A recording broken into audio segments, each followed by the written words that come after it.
काफ़ी सारे लोगों की एसआईपी मोतीलाल के फंड्स के अंदर चल रही है। मिड कैप के अंदर, स्मॉल कैप के अंदर, फ्लेक्सी कैप के अंदर काफ़ी बढ़िया है। पिछले 1 साल में सारे फंड्स ने मोतीलाल का काफ़ी अच्छा परफॉर्मेंस भी दिखाया है। काफ़ी सारे लोग ऐसे में सवाल कर रहे हैं कि बने रहें, नया इन्वेस्टमेंट करें, नहीं करें, क्या करें, निकल जाए इसमें से? भाई सवाल तो जायज़ है और अगर सीरियसली मैं कहूँ तो देखो हो सकता है अगले 1-2 क्वार्टर तक मोतीलाल का रिटर्न थोड़ा गिर जाए, डिप कर जाए। और मुझे तो थोड़ा-सा फ़ील भी होता है कि मतलब क्वांट की बात करते हैं या एक्सिस की बात करते हैं तो इनको लेकर तो कुछ ऑफ़िशियल न्यूज़ वग़ैरह भी आई थी। लेकिन मोतीलाल म्यूचुअल फंड के बारे में तो बस अफ़वाह-अफ़वाह के चक्कर में ही ये फंड फँस गया है। और अभी बुरे फेज़ से मोतीलाल म्यूचुअल फंड गुज़र रहा है। आप लोगों को बाहर से लग रहा होगा कि नहीं कोई बड़ी चीज़ नहीं है लेकिन कोई अफ़वाह के चक्कर में ही लेकिन बिज़नेस पे काफ़ी ज़्यादा असर हो रहा है। एक तो इधर कल्याण ज्वेलर का स्टॉक है वो मतलब रुकने का नाम ही नहीं ले रहा। लास्ट ट्रेडिंग सेशन में भी 8% गिरा है। तो वो रुकने का नाम नहीं ले रहा। और अच्छी खासी होल्डिंग मोतीलाल म्यूचुअल फंड्स के कल्याण ज्वेलर्स के अंदर में तो उधर गिर रहा है तो इधर इसके रिटर्न्स पे असर हो ही रहा है। इसके अलावा मुझे ऐसा लगता है, अब क्यों लगता है वो भी मैं बताऊँगा कि मोतीलाल के फंड से आउटफ्लो भी हो रहा है और जो इनफ्लो आना चाहिए उसके अकॉर्डिंग इनफ्लो नहीं आ रहा है। क्योंकि मोतीलाल के जो टॉप एग्जीक्यूटिव्स हैं उन्होंने डायरेक्टली कॉल पे बात की है मोर देन 500 डिस्ट्रीब्यूटर्स से, जो कि मोतीलाल ओसवाल के म्यूचुअल फंड्स बेचते हैं, डिस्ट्रीब्यूट करते हैं। और उनको ये सब चीज़ें मतलब उनको सांत्वना दी गई है, उनको भरोसा दिलाया गया है कॉल पे बात करके डायरेक्टली कि कोई स्कैम नहीं हुआ है, कोई फंड मैनेजर को घूस नहीं दिया गया है, ऐसा कुछ नहीं हुआ, ये सब चीज़ें की गई हैं। इस हद तक जाना पड़ रहा है इनको कि डिस्ट्रीब्यूटर से डायरेक्टली कॉल पे बात करके उनको समझाना पड़ रहा है। ऑफिशियली मतलब लेटर लिखना पड़ रहा है, मेल लिखना पड़ रहा है, स्टेटमेंट देना पड़ रहा है कि नहीं कुछ नहीं हुआ है।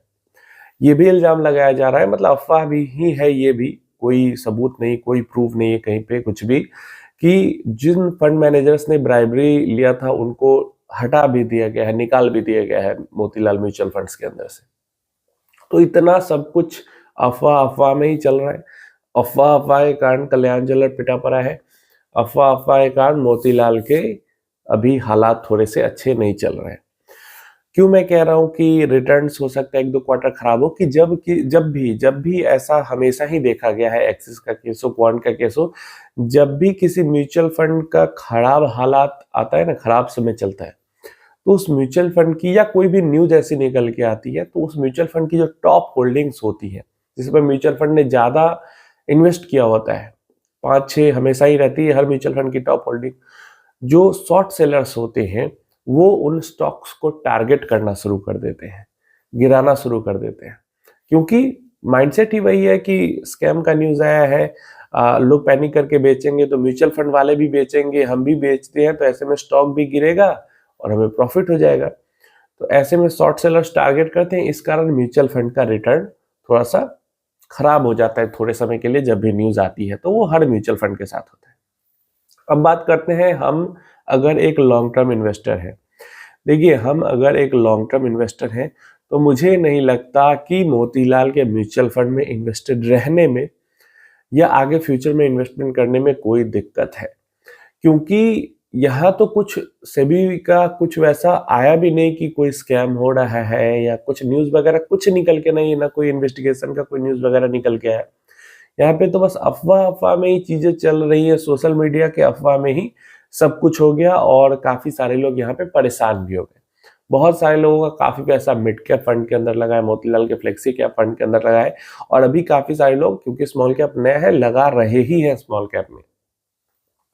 तो अगर आपका गोल के अकॉर्डिंग आपने सही कैटेगरी चुन के इन्वेस्टमेंट की है और आपके गोल में अभी लंबा समय बचा हुआ है, तो आराम से इन्वेस्टेड रहना चाहिए।